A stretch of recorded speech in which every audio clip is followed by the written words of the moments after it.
안녕하세요. 9월 7일 월요일 한절 한 끼 서정훈 목사입니다. 네, 오늘 본문 말씀은 29장 15절부터 23절까지의 말씀인데요. 저는 어제 주일 말씀과 함께 묵상한 것을 나눠보도록 하겠습니다. 어제와 오늘 본문 말씀은 하나님께서 예레미야를 통해서 바벨론의 포로로 잡혀가 있는 백성들에게 편지를 통해서 말씀하신 내용입니다.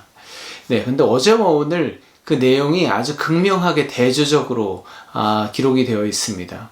어제는 바벨론의 포로로 잡혀있는 백성들에게 하신 말씀이라면 오늘은 유다 땅에 남아있는 자들에 관한 내용을 다루고 있습니다. 우리가 상식적으로 생각해 보면 포로로 끌려오지 않고 본국에 남아서 성전과 성을 지키고 있는 사람들이 복받은 것 같지만 오늘 말씀에서는 그 땅 가운데 남아있는 자들은 결국 하나님께서 보내신 칼과 기근과 전염병의 고통을 겪고 여러 나라에 흩어져서 학대와 수모를 당할 것이라고 말씀하고 있습니다. 반대로 그러면 포로로 잡혀와 있는 사람들은 어떻다고 말씀하시는지 함께 보도록 하겠습니다.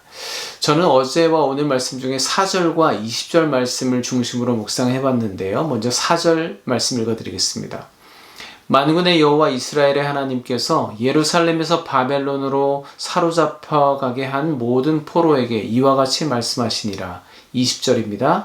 그런즉 내가 예루살렘에서 바벨론으로 보낸 너희 모든 포로여 여호와의 말씀을 들을지니라.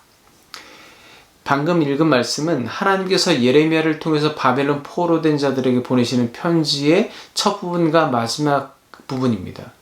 그런데 하나님께서 뭐라고 말씀하시냐면 나 하나님이 너희를 바벨론의 포로로 사로잡혀 가겠다. 너희를 포로로 보냈다 라고 말씀하시는 거죠.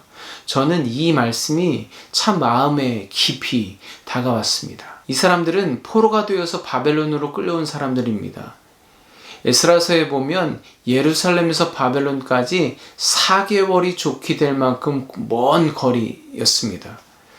평화의 성읍 예루살렘에서 바벨론까지 4개월 동안이나 포로로 끌려오면서 이 사람들은 과연 어떤 생각을 했을까요? 또한 바벨론 땅에 도착한 그들은 어떤 심정이었을까요? 그들 중에 한 사람도 자원해서 이 바벨론으로 온 사람은 없었습니다. 그야말로 전쟁 포로로 억지로 끌려온 것입니다. 혹시 하나님께서 우리를 버리신 것이 아닌가? 우리가 이 땅 가운데 어떻게 살아가야 될 것인가?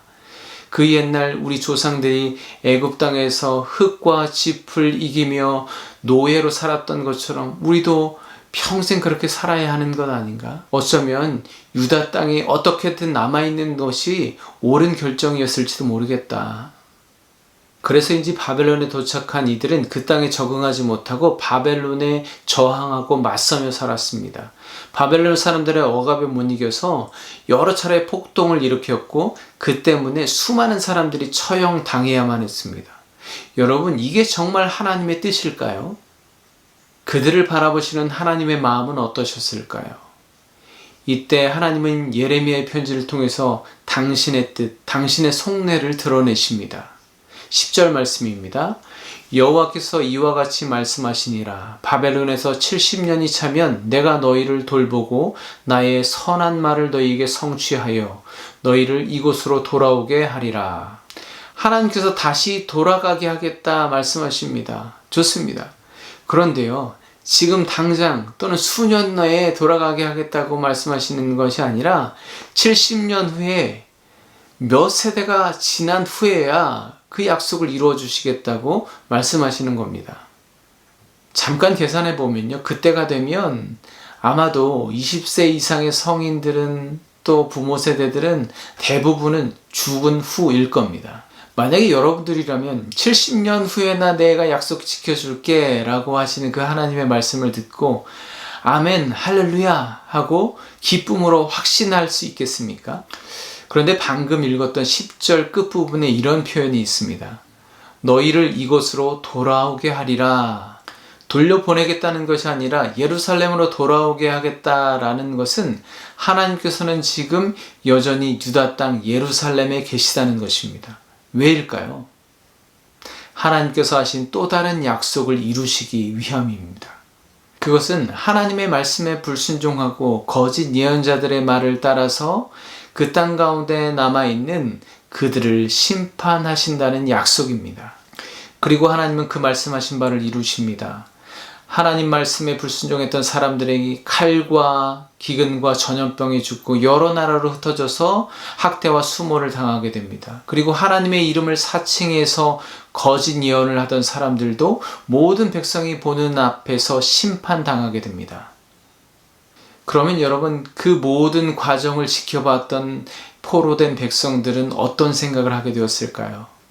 하나님은 정말 약속을 이루시는 분이구나 라고 소망을 갖게 되지 않았을까요? 지금 당장은 포로가 되어서 살아가지만 부모들은 날마다 자녀들에게 하나님께서 하신 일과 앞으로 하실 일들을 가르쳤을 것입니다.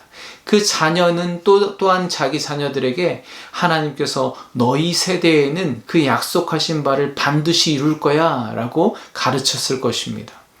그리고 결국 할아버지가 아버지가 고백하고 증거하고 가르쳤던 대로 그 자녀손 세대들은 하나님의 역사를, 하나님의 약속을 경험하게 될 것이죠.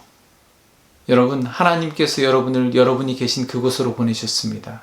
그리고 하나님은 그곳에서 당신의 약속을 여러분의 삶을 통해 이루어 가실 것입니다. 혹시 하나님의 약속이 멀리 있는 것처럼 보일지라도 그 약속은 결코 파기되지 않고 유효할 것입니다.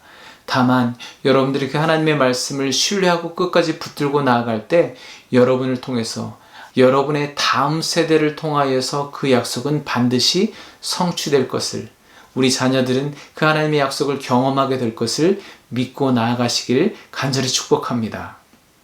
그리고 하나님께서는 당신의 뜻을, 본심을 이제 말씀하십니다. 11절 말씀이죠. 여호와의 말씀이니라. 너희를 향한 나의 생각을 내가 아나니 평안이요 재앙이 아니니라. 너희에게 미래와 희망을 주는 것이니라. 아멘. 그리고 하나님은 이런 나의 마음을 아는 자들은 나에게 와서 기도하라 라고 말씀하십니다. 기도하면 내가 들을 것이고 찾으면 만나주겠다고 약속하고 계십니다. 여러분, 유다 백성들에게 바벨론은 재앙이 아니라 오히려 피난처였습니다. 하나님은 그곳에서 당신의 자녀들을 지키시고 보호하시고 회복시키시고 정결케 하셨습니다. 지금 우리의 상황이 바벨론 같습니다. 혹시 여러분들 가운데에는 바벨론 포로로 끌려가는 것과 같은 그런 고난 가운데 계신 분도 계신 줄 압니다. 그런데 여러분, 하나님은 그 바벨론님이 하나님이 우리를 지키시고 회복시키시고 정결케 하시고 소망을 확신하게 하는 울타리가 되게 하실 것입니다. 우리에게 재앙이 아닌 미래와 소망을 주시는 하나님의 말씀, 임마누엘의 주님께서 여러분과 함께 하실 것입니다. 함께 기도하겠습니다. 하나님, 바로 이때가 하나님을 찾을 때임을 깨닫습니다. 바로 지금이 전심으로 하나님을 찾을 때임을 고백합니다.